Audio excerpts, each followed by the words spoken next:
नमस्कार, स्वागत है आप सभी का कालचक्र में। मैं हूं विपनेश माथुर और मेरे साथ हैं प्रश्न कुंडली विशेषज्ञ पंडित सुरेश पांडे जी। पंडित जी, बहुत बहुत स्वागत है। धन्यवाद। मंगलवार को जन्मे हैं तो क्या लगेगा मांगलिक दोष?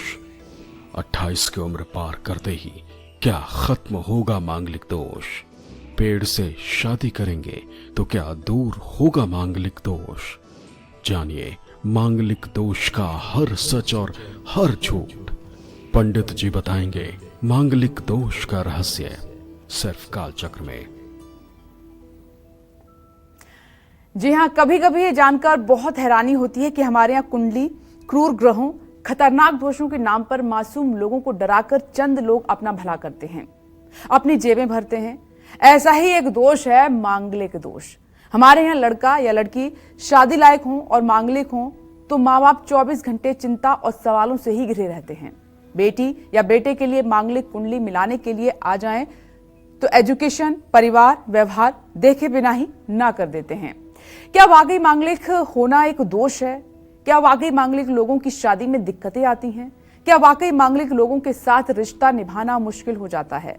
मांगलिक दोष से जुड़े हर झूठ और हर अंधविश्वास से आज पर्दा उठाएंगे पंडित सुरेश पांडे जी। इसके साथ ही अगर आपके मन में कोई भी सवाल आता है और कार्यक्रम के दौरान आप कुछ भी पंडित जी से जानना चाहते हैं तो आप हमें फोन कर सकते हैं। हमारा नंबर आप नोट कर लीजिए। हमारा नंबर है 0120-665-2411।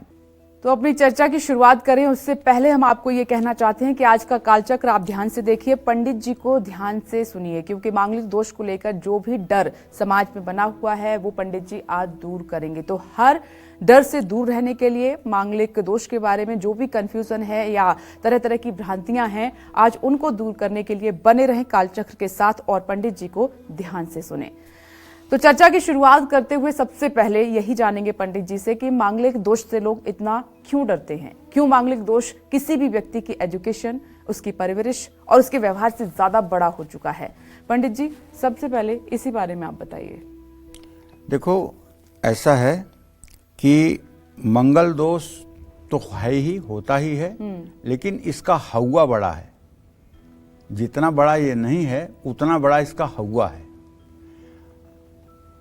लग्ने व्ययेच पाताले जा मित्रे चाष्टमे कुजौ भर्ता पत्नी विनाशाय पत्नी भर्ता विनाशकृत। व्यक्ति की जन्म कुंडली से प्रथम भाव में, चतुर्थ भाव में, सप्तम भाव में, अष्टम भाव में, द्वादश भाव में अगर मंगल हो तो मांगलिक दोष होता है। जिन लड़कों के जन्म कुंडली में मांगलिक दोष होता है, अगर उनकी पत्नियां मांगलिक न हो तो पत्नियों के जीवन पर बार बार संकट आता है। और जिन लड़कियों की कुंडली में ये मांगलिक दोष हो और वर की कुंडली में मांगलिक दोष न हो तो उनके विवाह में भी परेशानियां आती हैं। लेकिन इस मांगलिक दोष के अनेक परिहार हैं। उस विषय में विस्तार से मैं चर्चा करूंगा आपसे, लेकिन अभी ये बताना चाहता हूं कि मांगलिक दोष के बारे में हमारे समाज में लोग ज्यादातर क्या सोचते हैं ये आपको बताऊंगा, क्योंकि मुझसे भी लोग मिलते हैं तो अपनी बात कहते हैं तो मुझे भी सुनने का तो मौका मिलता है ना। ये सोचना कितना सच है, कितना सही है, कितना गलत है, इसके बारे में भी मैं आपको बताऊंगा। वैवाहिक जीवन में एक व्यक्ति मांगलिक हो और दूसरा ना हो तो दूसरों की मृत्यु तक हो सकती है, ये शास्त्र कहता है। लग्ने व्ययेच पाताले जा मित्रे चाष्टमे कुजौ भर्ता पत्नी विनाशाय पत्नी भर्ता विनाशकृत। ये शास्त्र का वाक्य है, ये किसी का मनगढ़ंत श्लोक नहीं है, इसलिए ये सत्य है। पति पत्नी में से कोई एक ही मांगलिक हो तो दोनों के बीच डाइवोर्स, तलाक, हिंसा भी हो सकती है। पति पत्नी में से कोई एक मंगली हो तो दूसरा साथी हमेशा बीमार रहता है। मंगल दोष के कारण व्यक्ति को सर्जरी और दुर्घटनाओं का सामना करना पड़ सकता है। मंगल दोष बड़ी समस्याएं देता है, ये व्यक्ति के जीवन को नरक बना देता है। ऐसा तो होता है, इसमें कोई संदेह नहीं है, लेकिन अगर मांगलिक हो तो अब बिना मांगलिक के भी मांगलिक लोग बना देते हैं। वो कैसे, अभी आपको बताऊंगा। तो हम राशिफल की शुरुआत करें उससे पहले एक बार फिर से आपको बता देना चाहते हैं, क्योंकि पंडित जी आज आपके इसी डर को दूर करने के लिए ये सब बातें बता रहे हैं, क्योंकि मांगलिक दोष को लेकर समाज में बहुत सारी ऐसी बातें हैं और कई बार ऐसा भय बैठ जाता है कि अपने बच्चों के लिए पेरेंट्स हमेशा चिंतित दिखाई देते हैं कि उनका शादीशुदा जीवन सही रहेगा नहीं रहेगा। तो आज आपका वो पूरा डर जो है पंडित जी खत्म करेंगे। और अगर आप मांगलिक हैं तो घबराने की आवश्यकता नहीं है, पंडित जी उसके उपाय भी आपको बताएंगे। लेकिन किसी भी ऐसी दहशत या ऐसी भ्रम में आप ना रहें कि ये सबसे बड़ा संकट आपके जीवन में आ चुका है और अगर ये रहेगा तो सब कुछ खत्म हो जाएगा। ऐसा बिल्कुल नहीं है। आज आप पंडित जी को सुनिए, आपकी समस्या का समाधान जरूर निकलेगा। आइए अब मेष राशि की बात कर लेते हैं। कैसी रहेगी आर्थिक स्थिति आपकी, कामकाज, रिश्ते और सेहत, साथ ही क्या है आज का उपाय, शुभ अंक और शुभ रंग जानते हैं। देखिए, अगर आपकी मेष राशि है तो आपके धन भाव का स्वामी हुआ शुक्र, और शुक्र इस समय आपके तृतीय भाव में मिथुन राशि में अस्त हुआ पड़ा है और चंद्रमा से आज उसका सदाष्टक योग है। अगर आज आर्थिक मामले में, पैसों से जुड़े किसी मामले में आप कोई रिस्क ले रहे हैं तो ये आपके लिए सर्वथा नुकसानदेह होगा। इसलिए आज आपको कोई पैसे से जुड़ा जोखिम नहीं लेना चाहिए। और अगर आप नौकरी करते हैं तो अपने ऑफिस में सीनियर से आपको विवाद भी नहीं करना चाहिए। आज दोस्त की मदद मिल सकती है, काम की भाग दौड़ से थकान महसूस होगी। पैसों के लेन देन में फिर से कह रहा हूं कि ज़्यादा सतर्क रहिएगा। पानी में थोड़ा सा केसर डाल के स्नान करिए। शुभ अंक आपके लिए 8 है, शुभ रंग आपके लिए ग्रे है। जय मां विंध्यवासिनी। चर्चा को हम और आगे बढ़ाएंगे, लेकिन उससे पहले पटना से रीना जी हमारे साथ जुड़ गई हैं। स्वागत है आपका। अपना सवाल पंडित जी से पूछिए। पंडित जी नमस्ते। हाँ, सदा सुखी रहो बेटा। पंडित जी, मेरा लड़की का बारे पूछना है। पंडित जी, मेरा लड़की का जन्म है 25 जुलाई 1996। टाइम है रात का 10:46। और पंडित जी उसका शादी के लिए देख रहे हैं, लड़का सब चीज मिल नहीं रहा है। मिल रहा है तो छट जा रहा है, अच्छा मिल नहीं रहा है। लड़का क्या सरकारी नौकरी करेगा या प्राइवेट नौकरी करेगा? और दूसरा बात, ये लड़की मांगलिक है कि नहीं पंडित जी? और लड़की का सरकारी नौकरी कब तक होगा? लाइफ जिंदगी कैसा रहेगा पंडित जी? अभी देखिए, आपके पुत्री के विवाह में काफी विलंब हमको दिखाई दे रहा है। अभी ये विलंब 1 से 1.5 साल का भी हो सकता है, 2 साल का भी हो सकता है। अभी इनके विवाह में विलंब होता हुआ दिखाई दे रहा है, क्योंकि आपने जो प्रश्न किया है उसके आधार पर आपके पंचम भाव का स्वामी और उससे सप्तम भाव का स्वामी शनि और सूर्य हैं, जिनके बीच में मंगल मड़ऊ योग कारक है। तो विवाह में अभी भी विलंब की स्थिति बनी हुई है। जहाँ तक आपके बेटी के मांगलिक होने का प्रश्न है तो मांगलिक तो नहीं है, लेकिन इतना जरूर आपको बताना चाहूँगा कि उनका पति किस प्रोफेशन में होगा ये कह पाना थोड़ा कठिन है कि सरकारी नौकरी में होगा, प्राइवेट नौकरी में होगा, लेकिन इतना जरूर है कि वो मैनेजमेंट का काम करता होगा। मैनेजमेंट के ही काम में वो लगा हुआ होगा। प्राइवेट सेक्टर में भी हो सकता है, सरकारी सेक्टर में भी हो सकता है। और इनको विवाह करने के लिए, अच्छा विवाह हो, इसके लिए नित्य प्रातःकाल सूर्य को जल देना चाहिए। सूर्य को निश्चित रूप से जल देना चाहिए। जल में रोली, चावल, फूल डालना चाहिए। सूर्य को प्रातःकाल सूर्य को जल देना चाहिए और हर सोमवार को शिवालय में जाकर के जल, दूध, बेलपत्र चढ़ाना चाहिए और एक घी का दिया जलाना चाहिए। ये उपाय अगर ये लगातार करें तो निश्चित रूप से इन्हें अच्छा जीवन साथी मिलेगा और भविष्य इनका अच्छा रहेगा। जय मां विंध्यवासिनी। एक और दर्शक इस वक्त हमारे साथ मौजूद हैं। स्वागत है आपका कालचक्र में। अपना नाम बताकर पंडित जी से प्रश्न कीजिए। मैं इंदू मिश्रा मुंबई से बोल रही हूँ। क्या नाम है आपका? इंदू मिश्रा।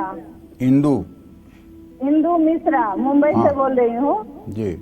पंडित जी प्रणाम। खुश रहिए। मैं अपनी बेटी के बारे में पूछना चाहती हूँ। मेरी बेटी का जन्म है 30 मार्च 1995 जी। दिन गुरुवार दोपहर का। पंडित जी, मेरी बेटी के शादी के बारे में पूछना चाहती हूँ कि कब होगा और किस फील्ड में लड़का होगा, कैसा होगा?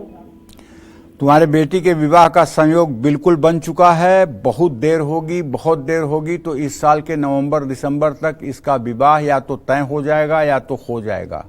और बहुत अच्छा विवाह होगा। इसका पति या तो रेवेन्यू डिपार्टमेंट में होगा, या तो बैंकिंग के क्षेत्र में होगा, या तो बीमा और किसी फाइनेंस कंपनी में कार्य करने वाला होगा। निश्चित रूप से इसका विवाह अच्छा होगा, इसका वैवाहिक जीवन अच्छा रहेगा और बहुत शीघ्र इसके विवाह का योग बना हुआ है। अपने बेटी से कहो कि वो बृहस्पतिवार के दिन पीले कपड़े पहन करके केला के पेड़ की पूजा करे, बृहस्पतिवार व्रत कथा की किताब पढ़े और बृहस्पतिवार के व्रत करे। ये उपाय अगर ये 16 बृहस्पतिवार कर लेगी तो निस्संदेह इसको अच्छा जीवन साथी मिलेगा, अच्छा घर परिवार मिलेगा और अच्छा भविष्य होगा। जय मां विंध्यवासिनी। चर्चा हमारी ऐसे ही जारी रहेगी क्योंकि आज की चर्चा बहुत महत्वपूर्ण है, मांगलिक दोष को लेकर है। हर गलतफहमी आज पंडित जी दूर करेंगे, इसीलिए आप कालचक्र ध्यान से देखिए और पंडित जी को सुनिए, क्योंकि अब अगर मांगलिक भी हैं आप तो आपको डरने की जरूरत नहीं। और अगर आप कंफ्यूजन हैं कि आपका बेटा या बेटी मांगलिक है या नहीं, तो उससे भी घबराने की जरूरत नहीं है। पंडित जी, हम चर्चा को आगे बढ़ाऊं मैं, क्योंकि आपका इतना लंबा चौड़ा अनुभव है, बहुत सारे लोग मिले होंगे आपसे, मांगलिक दोष को लेके भी सवाल पूछे होंगे, तो सबसे ज्यादा आपने अपने अनुभव में क्या कंफ्यूजन देखी है मांगलिक दोष को लेकर लोगों की? क्यों वो इतने डरे हुए होते हैं? देखो, बहुत कंफ्यूजन है। कंफ्यूजन एक दो नहीं, हजारों कंफ्यूजन है। सन 84 की घटना बता रहा हूँ। सन 84 में उस समय मेरी उम्र कोई 24 साल रही होगी और मैं दिल्ली कुछ काम से आया था और मैं एक 84 घंटा मंदिर है पुरानी दिल्ली में, वहाँ मैं भगवान शिव का दर्शन करके खड़े होकर के भगवान शिव की स्तुति कर रहा था। वहाँ पीछे एक चौकी पर बैठ करके एक ब्राह्मण 2 लोगों को बता रहे थे कि आपकी बेटी मंगलवार को पैदा हुई है, इसलिए आपकी बेटी मंगली है। ठीक है, मेरी दृष्टि उनकी बातों पर गई। मैंने जाकर उनसे कहा कि महाराज, क्यों शास्त्र का सत्यानाश कर रहे हैं आप? मंगलवार को पैदा हुआ आदमी मांगलिक होता है? तो वहाँ से उठ के खिसक लिए इतने बात पर। लेकिन वो दोनों जो बैठे थे वो बैठे थे, तो हमने देखा कुंडली, हमने बताया, हमने कहा मांगलिक दोष नहीं है, ये गलत कह रहे हैं। मंगल कुछ भाव में होता है तो मांगलिक दोष होता है। तो अभी भी कुछ लोग दुकानदारी चलाने के नाम पर मंगलवार को पैदा हुए लोगों को मांगलिक मान लेते हैं।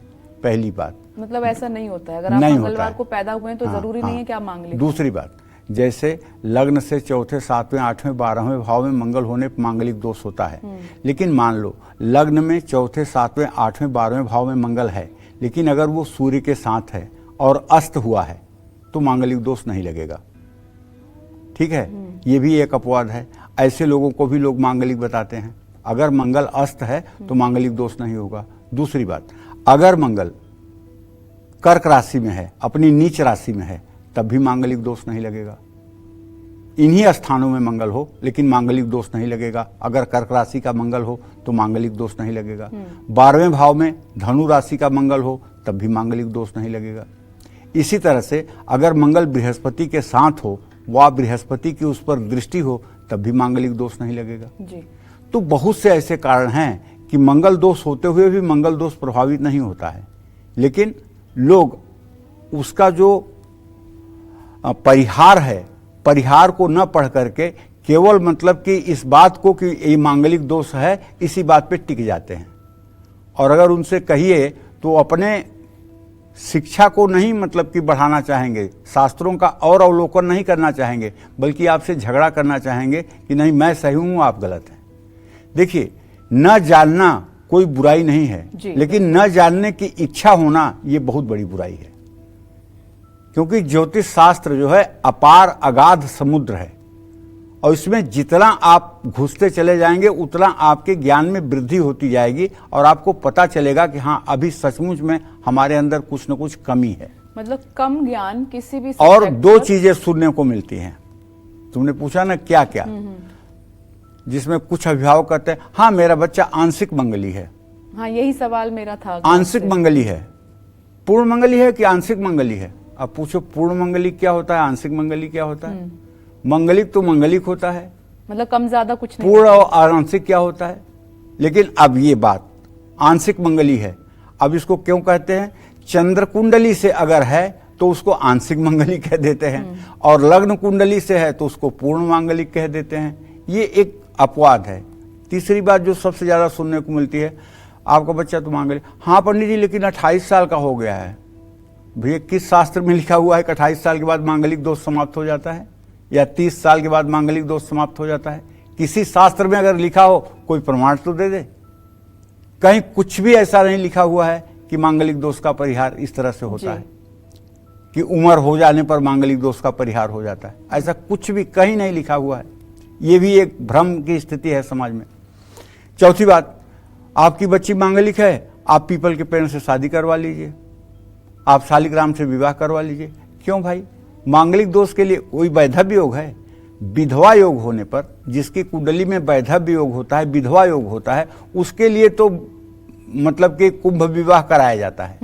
वैधव्य योग उसको कहते हैं कि सातवें घर का मालिक यदि द्वितीय भाव में हो, लड़के की कुंडली में या लड़की की कुंडली में, तो द्वितीय भाव के राशि की जब दशा चलेगी, उसमें जब उस ग्रह की अंतरदशा चलेगी तो पति या पत्नी का जीवन समाप्त होगा। इसको वैधव्य योग और विधुर योग कहते हैं। लड़का की कुंडली में होगा तो उसकी पत्नी मर जाएगी, लड़की की कुंडली में होगा तो उसका पति मर जाएगा, अगर नहीं मरेगा तो मृत्यु के नजदीक तक पहुंचेगा। ठीक है, ये सत्य है, ये झूठ हो नहीं सकता। तो अब ये योग होने पर अगर उसका कुंभ विवाह करा दिया जाए तो इस दोष का परिहार हो जाता है। लेकिन अगर ये दोष कठिन है तो परिहार भी नहीं हो पाता है, वो अपना असर दिखाता है। मैं अपनी जिंदगी का एक अनुभव आपको बता रहा हूं। एक कुंडली में ऐसे ही वैधव्य योग था। मैंने खुद मतलब कि जो है विंध्याचल में जाकर के एक पीपल के पेड़ के नीचे सारा व्यवस्था करके एक दो और ब्राह्मणों को बुला करके विवाह करवा दिया। तो पहला कांड तो ये हुआ कि जिस दिन विवाह तय था, लड़के की दादी मर गई और विवाह का डेट कैंसिल हो गया, वो मंडप उखड़ पुखड़ गया और फिर से 1 महीने बाद वो शादी हुई। मतलब एक बार तो ये अपशकुन हुआ, चलो कोई बात नहीं।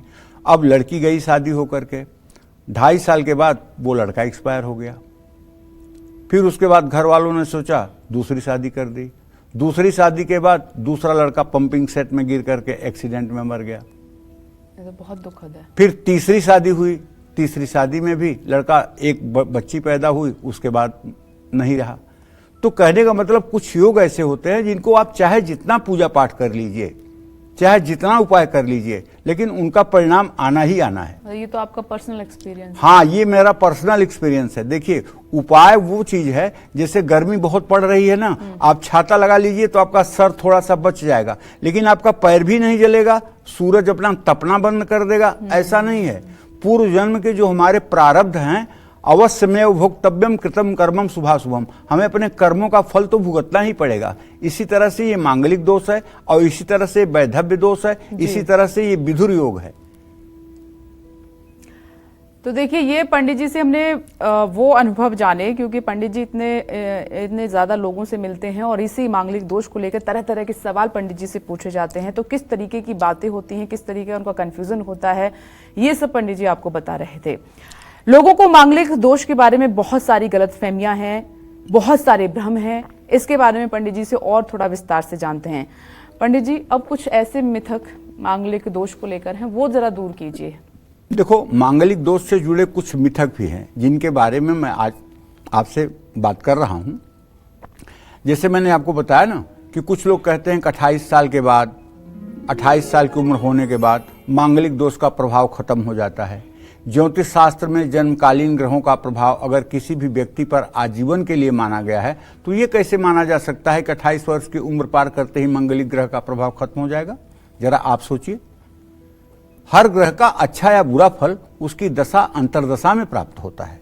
इस तरह से हर ग्रह की अंतरदशा और दशा एक बार आती है। 120 वर्ष की विंशोत्तरी दशा होती है। हर ग्रह के अंतर, हर ग्रह की अंतरदशा होती है, जो कम या ज्यादा होती है। उसकी कुछ भी समयावधि हो सकती है। खड़ादित्य दशेन्दु च सप्तवर्षाणि मंगलः राहु अष्टादशश्चैव खोट सावधा बृहस्पति एकोनाविंशः शनि बुधै सप्तदशैवतु केतुश्च सप्तवर्षाणि भृगु च विंशति। जैसी महादशा बड़ी होती है, जैसी प्रत्यंतर अंतरदशा बड़ी होती है, उसी हिसाब से उसकी समयावधि होती है। और ये मतलब कि महादशा अंतरदशा, एक ग्रह की महादशा में अंतरदशाएं जरूर आती हैं। इसी तरह से 28 साल की उम्र के बाद मांगलिक दोष से मुक्त होना संभव नहीं है। ये एक मिथक है, एक झूठी प्रोपेगंडा है, एक झूठा मिथक समाज में पैदा किया गया है किसी उम्र में मांगलिक दोष समाप्त नहीं होता है। जय मां विंध्यवासिनी। और आगे बढ़ते हुए वृषभ राशि की बात करते हैं। कैसी रहेगी आर्थिक स्थिति आपकी, कामकाज, रिश्ते और सेहत क्या है? आज का उपाय आपके लिए, शुभ अंक क्या है और शुभ रंग क्या है, जानते हैं। देखिए, आपकी वृषभ राशि है तो बृहस्पति की स्थिति आपके राशि में बनी हुई है और आपके धन भाव में शुक्र, बुध और सूर्य की युति है। अगर कोई पुराना इन्वेस्टमेंट आपने किया है, कहीं पुराना पैसा आपने लगाया है, वो चाहे शेयर में, चाहे कमोडिटी में, चाहे आपने प्रॉपर्टी में लगाया हुआ है, उससे निश्चित रूप से आज आपको धन लाभ होगा। ऑफिस में आपके काम की तारीफ होगी। परिवार वालों के साथ थोड़ा सा मतभेद हो सकता है। गले में खराश या दर्द की समस्या हो सकती है। किसी को भी अपने बैंक अकाउंट की डिटेल्स आपको शेयर नहीं करनी चाहिए। घर से निकलते समय इलायची खाएं। शुभ अंक आपके लिए 9 है। शुभ रंग आपके लिए केसरिया है। जय मां विंध्यवासिनी। कुछ लोगों को कहते हुए सुना है कि अगर कोई मंगलवार को पैदा हुआ है तो उसके ऊपर भी मांगलिक दोष का प्रभाव होता है। ये सच है या झूठ? पंडित जी ने इसका जिक्र किया, अब विस्तार से आपको बताएंगे। पंडित जी, वही सवाल जो अभी आप थोड़ी देर पहले इसका जिक्र आपने किया था, तो आज इस बात को लेकर जो कंफ्यूजन है वो दूर कर दीजिए। ऐसा कुछ भी नहीं है कि मंगलवार को कोई पैदा हो तो मांगलिक हो जाए, मंगली दोष हो जाए, ऐसा कुछ भी नहीं है। मंगलवार को जन्म लेने वाले बच्चे और लोगों पर भी मांगलिक दोष का प्रभाव होता है। इसमें कोई सच्चाई नहीं है, कोई संबंध नहीं है, एकदम 200%। जो निरा मूर्ख होगा, जिसने शास्त्रों का कभी अध्ययन नहीं किया होगा, जो मनगढ़ंत बातें बोलता होगा, वही यह बात कह सकता है। जिसने जरा सा भी शास्त्रों का अवलोकन किया होगा, जिसने जरा सा भी शास्त्रों को पढ़ा होगा, जिसने जरा सा भी अपने गुरुदेव के पास बैठ करके ज्ञान प्राप्त किया होगा, तो इतनी अनर्थमय बात कोई बोल नहीं सकता है। मांगलिक दोष का मंगलवार से कोई संबंध नहीं है। मांगलिक होने का आधार सिर्फ जन्म कुंडली है। जिस व्यक्ति की कुंडली में मंगल पहले, चौथे, 7वें, 8वें या 12वें भाव में होता है, चाहे वो लग्न कुंडली से, चाहे चंद्र कुंडली से, वह व्यक्ति मांगलिक होता है। मंगलवार को जन्म लेने वाले लोगों पर मंगल ग्रह का प्रभाव जरूर पड़ता है, लेकिन ऐसा व्यक्ति मांगलिक नहीं होता है, ये निश्चित है। जय मां विंध्यवासिनी। तो देखिए पंडित जी, ये आपके जो कंफ्यूजन है या जो मिथक बने हुए हैं वो दूर कर रहे हैं। यानी कि जो व्यक्ति मंगलवार को पैदा होता है जरूरी नहीं है कि वो मांगलिक हो। अब मिथुन राशि की बात करते हैं। कैसा रहेगा पूरा दिन आपका, जानते हैं। मिथुन राशि में बुधादित्य योग के साथ साथ शुक्र की भी स्थिति बनी हुई है, लेकिन बुध और शुक्र दोनों अस्त हैं और व्यय भाव में बृहस्पति है। ऐसे में आप जुनून में आकर के व्यर्थ का खर्च कर डालेंगे, जिससे आपका आर्थिक संकट शुरू हो जाएगा। इसलिए जुनून में आकर के या किसी के उकसावे में आकर के कोई बड़ा काम आज आपको नहीं करना चाहिए। नौकरी में तरक्की के योग बनेंगे। भाई के साथ बेवजह विवाद हो सकता है। नींद पूरी न होने से सिर दर्द की भी समस्या हो सकती है। आज किसी को भी अपना कीमती सामान आपको नहीं देना चाहिए। जल और दूध से शिवलिंग का अभिषेक करना चाहिए। शुभ अंक आपके लिए 7 है। शुभ रंग आपके लिए लेमन है। जय मां विंध्यवासिनी। और अब इसी क्रम में कर्क राशि की बात कर लेते हैं। आपका दिन कैसा रहेगा, जानते हैं। देखिए, कर्क राशि पर पूर्ण रूप से चंद्रमा की पूरी दृष्टि है। लग्नेश जब लग्न को देखे तो किसी बाहरी काम से धन लाभ होता है। नई नौकरी के लिए बुलावा आ सकता है। परिवार में मान सम्मान बढ़ेगा, लेकिन मौसमी बीमारियां आपको परेशान कर सकती हैं। किसी के दबाव में आकर के कहीं सिग्नेचर न करें, किसी के दबाव में आकर के कहीं हस्ताक्षर न करें। अगर आपका पेशेंस, आपका मन, आपका मस्तिष्क कहता है कि ये उचित है, तभी हस्ताक्षर करें, वरना किसी के दबाव में आकर हस्ताक्षर न करें। गाय को गुड़ और रोटी खिलाएं। शुभ अंक आपके लिए 3 है। शुभ रंग आपके लिए हल्का गुलाबी है। जय मां विंध्यवासिनी। मांगलिक दोष का ताल्लुक कुंडली में बैठे सिर्फ एक ग्रह से है या इसका संबंध आपके दिल और दिमाग में बैठे हुए डर से भी है, इसी पर आज हम बात कर रहे हैं। आप मांगलिक हैं और आपकी शादी होने वाली है, तो क्या आपके सुखी भविष्य के लिए आपकी पेट से शादी होना जरूरी है? यह कितना सही है और कितना गलत है, आप पंडित जी से इस बारे में जानते हैं।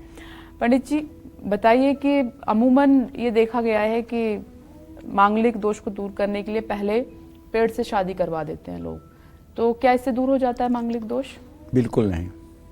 देखो, मैंने बताया पेड़ से शादी कराने का तात्पर्य होता है अगर किसी कन्या की कुंडली में या किसी वर की कुंडली में विधुर योग हो लड़के की कुंडली में या वैधव्य योग हो लड़की की कुंडली में, तब कुंभ विवाह का प्रयोजन होता है।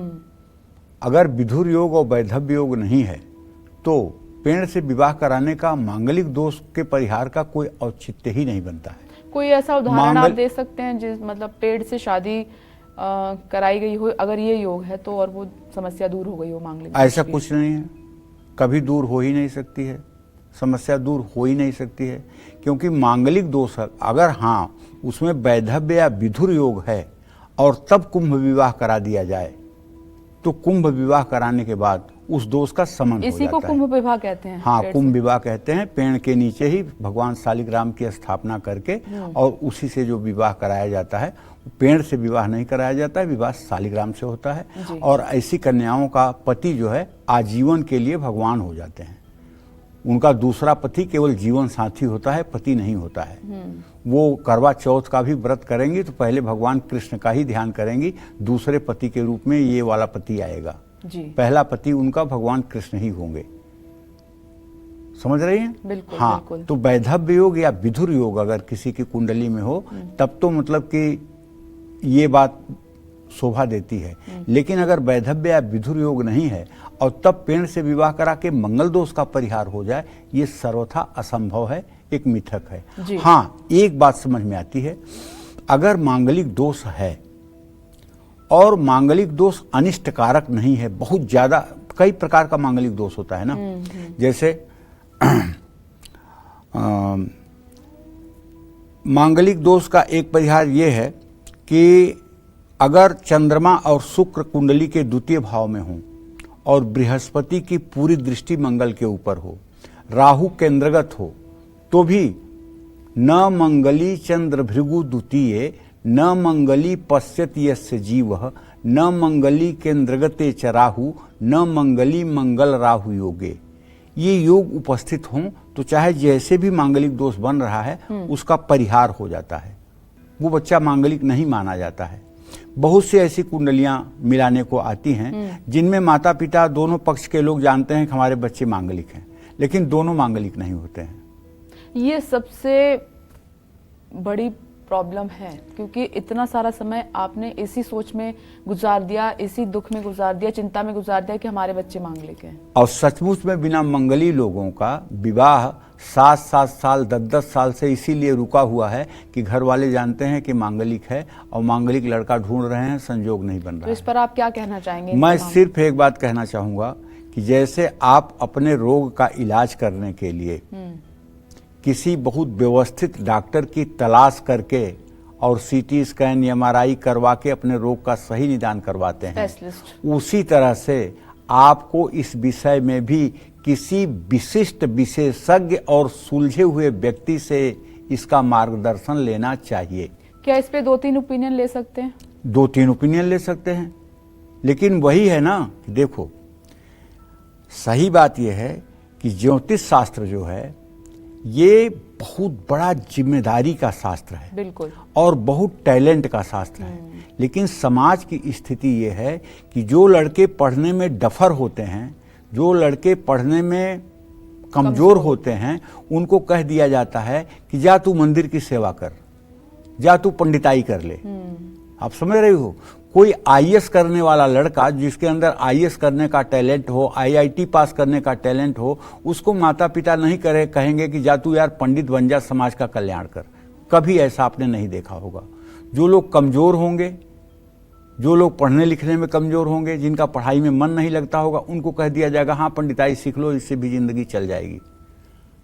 अब शास्त्रों का अवलोकन हुआ नहीं, शास्त्रों का अध्ययन हुआ नहीं, शास्त्रों की मर्यादा को जाना नहीं, तो अगर छोटी मोटी बातों की जानकारी हो गई तो उसी आधार पर दुकानदारी चलने लगी। तो ये गलतियां हो सकती हैं, और ये गलतियां ज़्यादातर तब होती हैं जब हम किसी व्यक्ति के बारे में बिना जाने कि इसको कितना अनुभव है उसकी बातों का विश्वास कर लेते हैं। अगर किसी अनुभवी व्यक्ति से आप उसको दिखा ले तो मैं दावे के साथ कह सकता हूं आधा आपका जो कष्ट है ना वो केवल सही निराकरण से दूर हो जाएगा। और हमारे पास तो जो लोग आते हैं बताते हैं कि किसी ने बता दिया है इसका इतना इतना इतना बुरा है, इतना बुरा होगा, ये बुरा होगा, और जबकि ऐसा कुंडली में कुछ नहीं होता है। देखो, अगर डॉक्टर नहीं बताएगा कि तुम्हें कैंसर होने की संभावना है, तुम्हारी किडनी फेल होने की संभावना है, तो आप उससे बड़ा इलाज कैसे लोगे? बिल्कुल सही बात है। अगर लोग अपनी दुकानदारी चलाने के लिए आपको भयभीत नहीं करेंगे तो आप उनसे कैसे जंतर मंतर और रुद्राक्ष खरीदोगे? कैसे आप उनके टोने टोटके करवाओगे? इसमें लोगों का स्वार्थ निहित होता है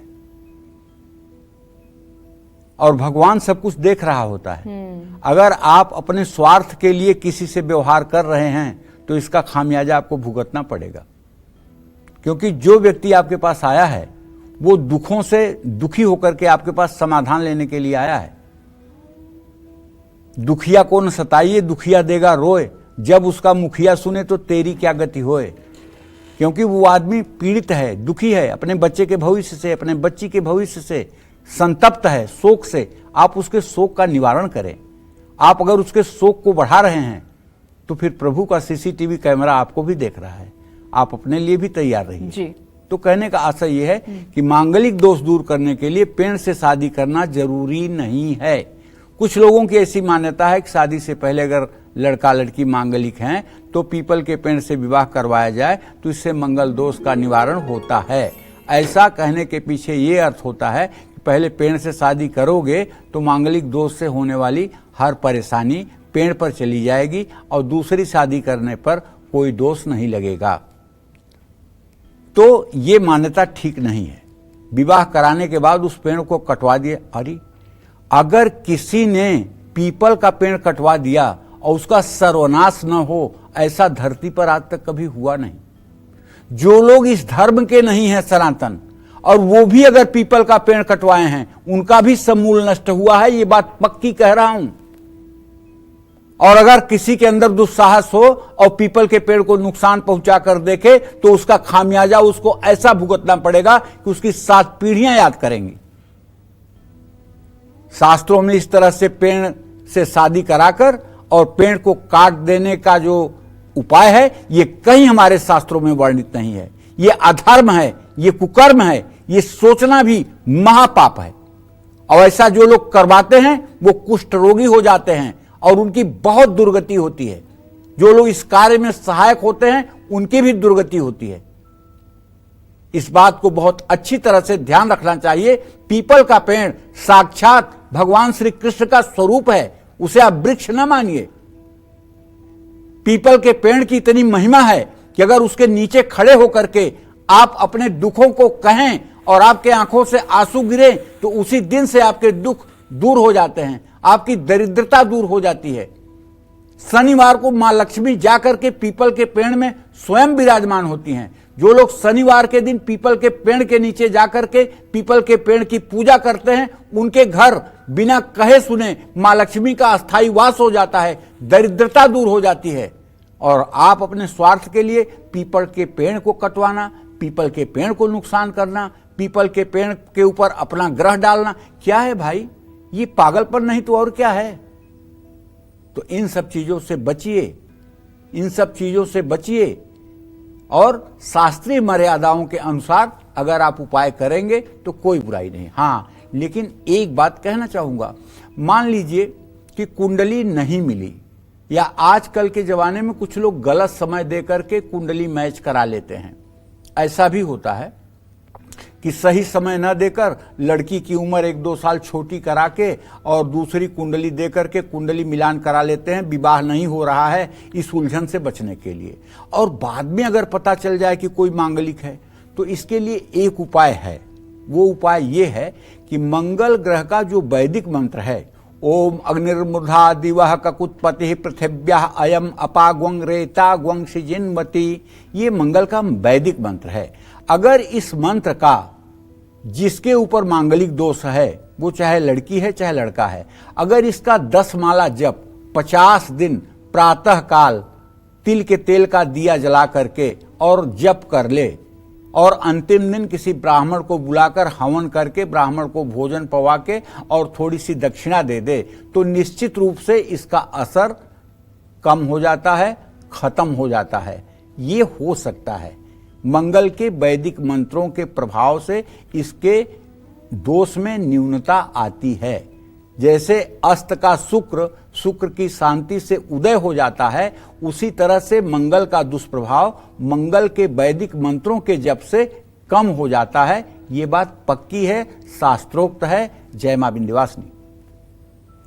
वैसे तो पीपल ही नहीं, किसी भी पेड़ को नहीं काटना चाहिए, क्योंकि ये हमारे लिए बहुत जरूरी है। सिंह राशि की बात कर लेते हैं, कैसा रहेगा पूरा दिन आपका, आइए जानते हैं। सिंह राशि के जातकों को बताना चाहूंगा कि सूर्य की स्थिति आपके एकादश भाव में है, जो इस बात का संकेत कर रहा है कि अगर आपका कहीं पेमेंट फंसा हुआ है, पैसा आपका कहीं रुका हुआ है, तो वो रिलीज हो सकता है, वो आपको मिल सकता है। ऑफिस में आपके साथ काम करने वाले लोग आपका सहयोग करेंगे। किसी पुराने मित्र से आपकी मुलाकात हो सकती है। मौसमी बीमारियों से आपको खुद को बचाना चाहिए। जल्दबाजी में किसी के दबाव में आकर के आपको कोई हस्ताक्षर नहीं करना चाहिए। चींटियों को तिल और चीनी खिलाना चाहिए। शुभ अंक आपके लिए 2 है, शुभ रंग आपके लिए मैरून है। जय मां विंध्यवासिनी। अक्सर बेटे या बेटी की शादी के लिए किसी का रिश्ता आता है तो मांगलिक कुंडली देखते ही लोग शादी के लिए मना कर देते हैं। क्या एक मांगलिक की शादी सिर्फ दूसरे मांगलिक से ही हो सकती है? क्या इसके नियम तोड़कर शादी की जाए तो तलाक हो जा सकता है, झगड़ा हो सकते हैं? इसमें कितनी सच्चाई है, पंडित जी से जानते हैं। पंडित जी बताएं। देखो, एक और मांगलिक दोष से जुड़ा झूठ है जो आपको बताना बहुत जरूरी है। जरूरी नहीं है कि एक मांगलिक की शादी किसी ऐसे व्यक्ति से कभी भी नहीं हो सकती जो मांगलिक ना हो। व्यक्ति की अपनी कुंडली से भी मांगलिक दोष का काट हो सकता है, और जिससे कुंडली मिलाई जा रही है ऐसा संभव है उसके ग्रहों से भी आपका मांगलिक दोष खत्म हो रहा हो। कैसे, ये भी आप जान लीजिए। मंगल अगर लग्न में है, मेष या मकर राशि, चौथे भाव में वृश्चिक राशि, 7वें भाव में वृषभ या मकर राशि, 8वें भाव में कुंभ या मीन राशि, 12वें भाव में धनु राशि का हो मंगल, तो मांगलिक दोष अपने आप स्वतः खत्म हो जाता है। कुंडली में चौथे, 7वें, 12वें भाव में मेष या कर्क राशि का मंगल हो तो मांगलिक दोष नहीं लगता है। कुंडली मिलान में लड़का लड़की के गुण 27 या उससे ज्यादा हों तो भी मांगलिक दोष का प्रभाव कम हो जाता है। कुंडली में बलि, बृहस्पति और शुक्र स्वराशि या उच्च का होकर के लग्न या 7वें भाव में हो तो मंगल दोष नहीं लगता है। कुंडली में मंगल बकरी, नीच या अस्त हो तो मंगल दोष अपने आप समाप्त हो जाता है। मंगल गुरु या मंगल राहु या मंगल चंद्र एक राशि में हो तो मांगलिक दोष भंग हो जाता है। केंद्र त्रिकोण में शुभ ग्रह और तीसरे, छठे और 11वें भाव में पापक ग्रह हो और सप्तम में हो तो मांगलिक दोष नहीं लगता है। सप्तम मंगल को बृहस्पति देखता हो तो मांगलिक दोष कट जाता है। एक व्यक्ति की कुंडली में जहां मंगल हो वहीं उसी भाव में अगर दूसरे की कुंडली में शनि, राहु, केतु हो तो मांगलिक दोष समाप्त हो जाता है। तो इस तरह से बहुत से ऐसे योग हैं जो मंगल दोष का परिहार करते हैं। अब अल्पज्ञता के कारण केवल एक लाइन याद करके आप वही कह करके लोगों की जिंदगी बर्बाद करें, ये तो उचित नहीं है। लेकिन लोगों की भी गलती है। 10 रुपया खर्च करके और सारी बात जानना चाहेंगे, भविष्य की बात जानना चाहेंगे। अरे जरा उसके लिए प्रयास करिए, किसी विद्वान व्यक्ति से, किसी शास्त्र के अवलोकन किए हुए व्यक्ति से, किसी अनुभवी व्यक्ति से परामर्श ले लीजिए। थोड़ा समय लगेगा, जीवन की बात है ना, लड़की और लड़के के पूरे जीवन की बात है। तो इस पर सही मार्गदर्शन पाने के लिए अगर थोड़ा समय, थोड़ा परिश्रम आपको करना पड़ रहा है तो इसमें कौन सी बड़ी बात है, करना चाहिए। अब पड़ोस में ही कोई है और उसी से सारा समाधान चाहिए और वो आपको जैसे चाहे वैसे बता दे तो फिर आप भटकते रहेंगे। तो मंगल दोष के परिहार के सैकड़ों उदाहरण हैं। इसमें कोई दो राय नहीं है, लेकिन इसका सम्यक ज्ञान होना आवश्यक है। जय मां विंध्यवासिनी। शनि अगर एक कुंडली में 1, 4, 7, 8 या 12वें भाव में हो और दूसरे की कुंडली में इन्हीं भावों में मंगल हो तो फिर मंगली दोष नहीं लगता है। जैसे किसी की लड़की की कुंडली में मंगल 12वें भाव में है और लड़के की कुंडली में शनि 12वें भाव में है, चलो मंगली दोष खत्म। इसी तरह से चौथे भाव में मंगल है लड़की की कुंडली में, लड़के की कुंडली में चौथे भाव में शनि या राहु बैठा हुआ है, मंगली दोष खत्म। तो कहने का मतलब यह है कि मंगली दोष जो है ये इतना हवा जितना इसका है, इतना इसका कुछ असर नहीं है। अगर इसका कंक्लूजन निकाला जाए तो जितना हवा है उसकी सच्चाई 10% से ज्यादा नहीं है। 90% हवा है, 10% सच्चाई है। जय मां विंध्यवासिनी। और आइए कन्या राशि की बात कर लेते हैं। कैसी रहेगी आर्थिक स्थिति आपकी, कामकाज, रिश्ते और सेहत साथी क्या है आज का उपाय, शुभ अंक और शुभ रंग जानते हैं। देखिए, आपके 10वें भाव में बुधादित्य योग भले है, लेकिन शुक्र और बुध दोनों अस्त हैं। तो मैं ये कहना चाहता हूं कि अगर आप शेयर मार्केट में इंटरेस्ट लेते हैं तो जरा सोच समझ करके आज पैसा लगाइएगा। और किसी बड़ी योजना पर अगर आप काम कर रहे हैं तो काम करिए, लेकिन डिसीजन लेने में थोड़ा समय लगाइए। भाई से बेवजह अनबन हो सकती है। आज माँ की भी सेहत का ध्यान रखिएगा, माँ की सेहत भी बिगड़ सकती है। प्रॉपर्टी में आज निवेश बिल्कुल मत करिएगा। ये इसलिए आपसे कह रहा हूं कि आपके चतुर्थ भाव का स्वामी अपने भाव से सदाष्टक योग बना रहा है। अगर किसी प्रॉपर्टी में आप कोई टोकन मनी दे रहे हैं तो आप नुकसान में जाएंगे। कबूतरों को अनाज खिलाइए। शुभ अंक आपके लिए 1 है, शुभ रंग आपके लिए बैगनी है। जय मां विंध्यवासिनी। और इसी के साथ अब बारी है तुला राशि की। जानते हैं कि तुला राशि वाले जातकों का दिन आज कैसा रहने वाला है।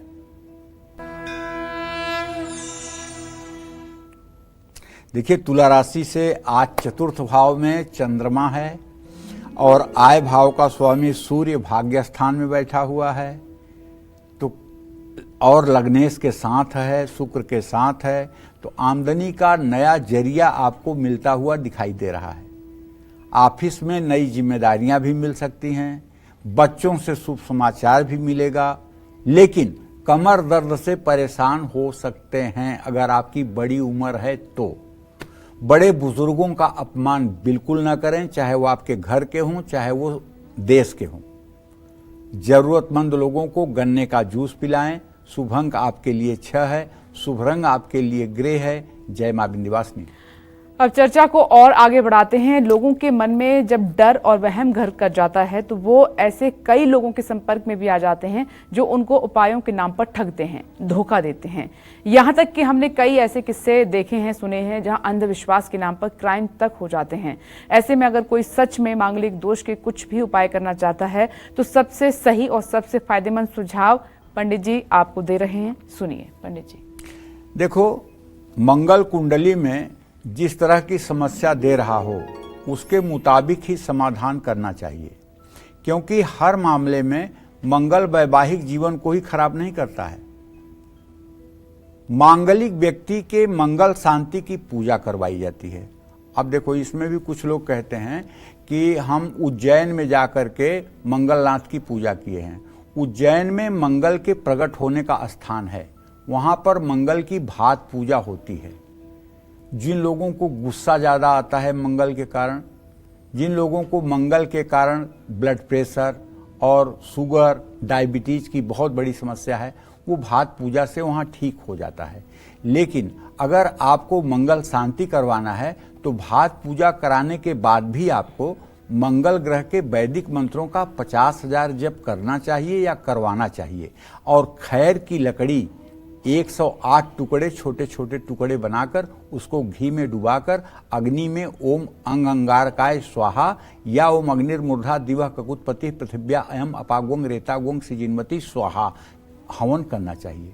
मंगल दोष के मामले में सबसे ज्यादा ध्यान स्वभाव का रखना चाहिए। मांगलिक हैं तो अपने क्रोध पर काबू रखें, लाल रंग कम से कम इस्तेमाल करें। मंगल कमजोर है तो रविवार को पानी में चीनी घोलकर सूर्य को अर्घ दें। अपने खान पान की आदतों में भी बदलाव लाएं। गर्म और ताज़ा भोजन करने से कमजोर मंगल मजबूत होता है। इससे पाचन क्रिया और मनोदशा भी ठीक रहती है। फ्रिज से कुछ भी निकाल कर न खाएं, ठंडी चीज़ें भी कम से कम खाएं, हनुमान जी की नियमित उपासना करें, इन सब चीज़ों से लाभ मिलता है। लेकिन मंगल का एक और बात आपको बता रहे हैं, जैसे सूर्य मंगल के साथ हो गया तो ये अंगारक योग हो गया। ये अब 12 भाव में कहीं भी बैठा होगा, ऐसे आदमी को नाक पर गुस्सा होगी, हर समय गुस्सा, हर समय गुस्सा, घर में क्या बाहर क्या हर जगह गुस्सा, और गुस्से के कारण इस व्यक्ति का विकास अवरुद्ध हो जाता है, करियर में स्थायित्व तो नहीं आता है, लोकप्रियता नहीं मिलती है। मंगल राहु के साथ हो जाए तब भी अंगारक दोष हो जाता है, मंगल केतु के साथ हो जाए तब भी अंगारक दोष हो जाता है, मंगल शनि के साथ हो जाए तो चाहे मांगलिक दोष न भी हो, वैवाहिक जीवन चिथड़े चिथड़े हो जाता है। तो कहने का मतलब कुछ चीजें हैं जिनका सही में समाधान होना चाहिए और उसकी शांति हो सकती है, उसके उपाय हो सकते हैं, लेकिन उपाय शास्त्र सम्मत होने चाहिए। अगर उपाय जो हमारे शास्त्रों में वर्णित हैं वो होंगे तो फायदा करेंगे, अगर हम अपने मन से कोई उत्पन्न करके उपाय करेंगे वो सही नहीं है। अब कोई कहेगा बांसुरी में खांड भर करके जमीन में दबा दो, कोई कहेगा कि ले जा करके पानी में चीनी बहा दो, कोई कहेगा कि जा करके यहाँ मतलब कि जो है खांड दबा दो, कोई कुछ, ये सब टुटके जो है ये सब बेकार में केवल मन को भ्रमित करने वाले हैं, इनसे राहत नहीं मिलेगी। राहत मिलेगी सिर्फ मंगल के वैदिक मंत्रों का जप करने से, विधिवत हवन करने से, विधिवत तर्पण मार्जन करने से, इससे शांति मिलेगी। जय मां विंध्यवासिनी। और आइए वृश्चिक राशि की बात कर लेते हैं, कैसा रहेगा पूरा दिन आपका, आइए जान लेते हैं। वृश्चिक राशि पर बृहस्पति की पूर्ण दृष्टि है, लेकिन अष्टम भाव में 3 ग्रह बैठे हुए हैं जो अशुभ संकेत देते हैं। अगर आप यात्रा पर जाएंगे तो पक्का है कि आपका कोई कीमती सामान नुकसान हो सकता है, धन हानि हो सकती है। इसलिए आपसे रिक्वेस्ट है कि अगर यात्रा पर जा रहे हैं तो पूरा सचेष्ट होकर के जाएं। लेकिन अगर आप नौकरी के लिए कोशिश कर रहे हैं तो आज नई नौकरी के लिए आप आवेदन कर सकते हैं। नए रिश्ते बनेंगे और आपके विवाह का भी योग बन रहा है। आज स्वास्थ्य अच्छा रहेगा। आज लंबी यात्रा को हो सके तो फिर से कह रहा हूं टाल दें। घर से निकलते हुए चंदन का तिलक लगाकर निकलें। शुभ अंक आपके लिए 5 है, शुभ रंग आपके लिए आसमानी है। जय मां विंध्यवासिनी। चलिए अब बात करते हैं धनुराशि की। क्या कहता है धनुराशि का राशिफल, कैसा रहेगा आज का दिन, जानते हैं। आपके धन भाव में चंद्रमा है और आपके पराक्रम भाव में शनि है और सुख स्थान में मंगल है। तो नहीं, आपके संतान भाव में मंगल है। नए कारोबार में तेजी के संकेत तो मिल रहे हैं, लेकिन सावधान रहिएगा, अधिकारियों से बेवजह वाद विवाद हो सकता है। पुराने रिश्तों में मतभेद समाप्त होंगे। कोई पुरानी चोट आपको फिर परेशान कर सकती है। गाड़ी चलाते समय खूब सतर्क रहिए। आज मंदिर में इत्र का दान करिए। आपके लिए शुभ अंक 4 है और शुभ रंग आपके लिए भूरा है। जय मां विंध्यवासिनी। आइए मकर राशि की जल्दी से बात कर लेते हैं, कैसा रहेगा आपका दिन, साथ कितना देगा आपका भाग्य, जानते हैं। मकर राशि में जब चंद्रमा की स्थिति हाई है और चतुर्थ भाव में मंगल भी है और स्वगृह है तो पैतृक संपत्ति तो मिलेगा। नौकरी में स्थानांतरण का योग भी बनेगा। मनमुटाव खत्म होगा, बिगड़े रिश्ते भी सुधरेंगे। बढ़ती जिम्मेदारियां लेकिन आपको बीमार कर सकती हैं, इसलिए व्यर्थ की जिद आपका नुकसान कराएगी। आज मजदूरों में इमरती बांटें। शुभ अंक आपके लिए 2 है, शुभ रंग आपके लिए नेवी ब्लू है। जय मां विंध्यवासिनी। और अब बात करते हैं कुंभ राशि की, कैसा रहेगा आपका दिन, आपका भाग्य कितना स्ट्रांग रहेगा, जानते हैं। कुंभ राशि से लेकर के मिथुन राशि तक लगातार शनि, राहु, मंगल, गुरु, बुध, शुक्र, सूर्य की स्थिति बनी हुई है। बिना सलाह लिए अगर आपने कहीं पैसा लगाया तो नुकसान पक्का। आपके क्रिएटिविटी की तारीफ तब होगी जब आप सोच समझ करके फैसला लेंगे। बच्चों के साथ घूमने का प्लान बनेगा। मन शांत रखिए, स्वास्थ्य अच्छा रहेगा। किसी नई योजना में निवेश करने से आपको बचना चाहिए। किसी संत का आशीर्वाद लेना चाहिए। शुभ अंक आपके लिए 5 है, शुभ रंग आपके लिए जामुनी है। जय मां विंध्यवासिनी। और अभी बारी है मीन राशि की, बात कर लेते हैं। और आज आपका भाग्य आपका कितना साथ दे रहा है, ये जानते हैं। मीन राशि में भले ही राहु बैठा हुआ है, लेकिन आय स्रोत के स्थान पर जब चंद्रमा की स्थिति है तो आमदनी बढ़ने का संकेत पक्का है। ऑफिस में दिन भर आपकी व्यस्तता रहेगी, परिवार में खुशनुमा माहौल रहेगा। अच्छे स्वास्थ्य के लिए खूब पानी पीजिए। नई प्रॉपर्टी के पेपर अच्छे से जांच लीजिए। पानी में थोड़ी सी हल्दी डाल करके नहाइए। शुभ अंक आपके लिए 9 है। शुभ रंग आपके लिए गुलाबी है। जय मां विंध्यवासिनी। अगर घर की दक्षिण दिशा में दोष है तो आपको इसकी मुक्ति के लिए कौन से उपाय करने चाहिए, आइए पंडित जी से जानते हैं। पंडित जी बताइए। देखो भाई, दक्षिण दिशा का नाम सुनते ही लोगों के हाथ पैर फूल जाते हैं। क्या दक्षिण दिशा इतनी अशुभ है? और जो सड़क पूरब से पश्चिम की तरफ जा रही है और उस सड़क पर दोनों तरफ घर बने हुए हैं, तो उत्तर दिशा में बने हुए घरों का दरवाजा तो निश्चित रूप से दक्षिण दिशा में होगा। तो पहली बात तो ये जान लीजिए, दक्षिण दिशा का स्वामी ग्रह जो है वो मंगल है। घर की दक्षिण दिशा में कुआं अगर होगा, दीवारों में दरार अगर होगी, आप अगर कूड़ेदान रखेंगे या पुराना कबाड़ रखेंगे तो पिता के सुख में कमी आएगी, क्रोध बढ़ेगा, भाइयों से विवाद होगा, घर में बीमारियां बढ़ जाएंगी। सबसे बड़ा वास्तु दोष दक्षिण दिशा का है कि अगर आपके घर के दक्षिण दिशा में, दरवाजा आपका किधर भी हो कोई भी बात नहीं है, लेकिन अगर आपके दक्षिण दिशा में, घर के दक्षिण दिशा में कोई तालाब, नदी का प्रवाह या गड्ढा हो जहां जल रुकता हो, अगर ऐसा कुछ है तो ये बहुत भयंकर आपके लिए वास्तु दोष है। लेकिन अगर आपके घर के दक्षिण दिशा में कोई पहाड़ है, कोई बड़ी ऊंची बिल्डिंग है, कोई बड़ा पेड़ है, तो ये वास्तु दोष को दूर करने वाला भी है। इसलिए दक्षिण दिशा में हर समय ऊंचा और भारी निर्माण करवाना चाहिए। क्यों? क्योंकि आपके दक्षिण दिशा की अपेक्षा आपकी पूर्व और उत्तर दिशा नीची और हल्की होनी चाहिए।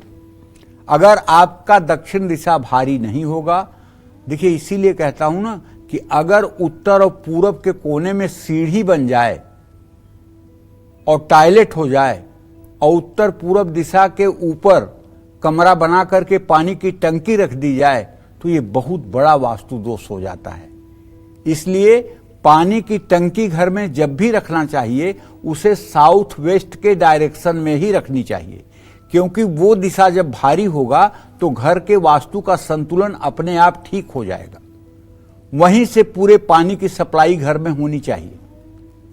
कभी भूल करके भी कि जल का स्थान बोरिंग करवाना हो तो नॉर्थ ईस्ट में आप करवा सकते हैं, पानी का अंडर वाटर टैंक बनवाना हो तो नॉर्थ ईस्ट में बनवा सकते हैं, लेकिन ऊपर की टंकी नहीं। तो इसी तरह से दक्षिण दिशा में मंगल यंत्र लगाना चाहिए, घर के मुख्य द्वार पर तोरण लगाना चाहिए, हनुमान जी और भैरव की पूजा करनी चाहिए। ये सब ऐसे उपाय हैं जिन्हें करने से दक्षिण दिशा का दोष समाप्त होता है। जय मां विंध्यवासिनी। तो उम्मीद करते हैं कि आज पंडित जी को सुनने के बाद जो मांगलिक दोष को लेकर बहुत सारी भ्रांतियां हैं या आपके मन में जो डर था वो दूर हुआ होगा। पंडित जी आपका बहुत बहुत धन्यवाद। और इसी के साथ उम्मीद करते हैं कि आज का विषय आपको पसंद आया होगा। कल फिर एक नए विषय और आपकी परेशानियों को दूर करने के लिए ढेरों उपाय लेकर आएंगे हम पंडित सुरेश पांडे जी के साथ।